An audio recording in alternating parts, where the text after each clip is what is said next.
Good day everyone, my name is Maria Matet Di Balaba from BSOAD 4E.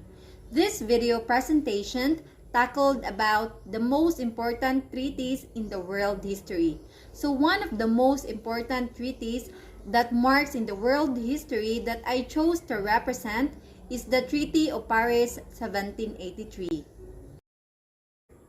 While the British won the war in 1763, it left the country with a very large war debt. In an effort to pay off this debt, Great Britain implemented the Stamp Act, which directly taxed the colonies for the first time. This is actually the main reason why the Treaty of Paris started in 1765. When Great Britain decided that the American colonies should pay higher taxes, the residents of the colonies were angry and argued that they shouldn't be taxed higher because they were not represented to the British Parliament. The colonies immediately began to boycott British goods and created an environment for resistance. And the British Parliament continued to tax the colonies, and the colonies continued to declare that the taxes are illegal, and it was not long until the rebellion became violent.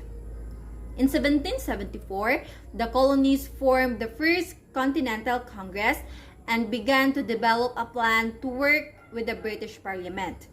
The Continental Congress wanted the Parliament to agree that they don't have any control over the colonies, which they, of course, did not do. In 1775, the Great Britain officially declared Massachusetts to be in a state of rebellion. Troops were sent in and the Revolutionary War was officially started. From 1775 to 1781, the American Continental Army and British Army fought for the control of the 13 colonies. Eventually, the Treaty of Paris 1783 brought the American Revolution to a close and granted the United States independence from Great Britain. The Treaty of Paris 1783 was the treaty that directly addressed with the American Revolution. The negotiations for the Treaty of Paris actually began in 1782, although it was not signed until 1783. On September 3, 1783, three men well known in American history gathered in Paris to negotiate and sign the document that officially declared the end of the Revolutionary War. These men, Benjamin Franklin, John Adams, and John Jay, were appointed by the Continental Congress to end the war with Great Britain. On the other hand, David Hartley, a member of the British Parliament, signed as the representative of King George III.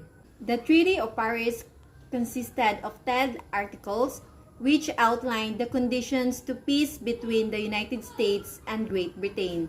This document, the Treaty of Paris, ended the Revolutionary War and granted the 13 colonies independence. Following this, the United States would be recognized as its own country.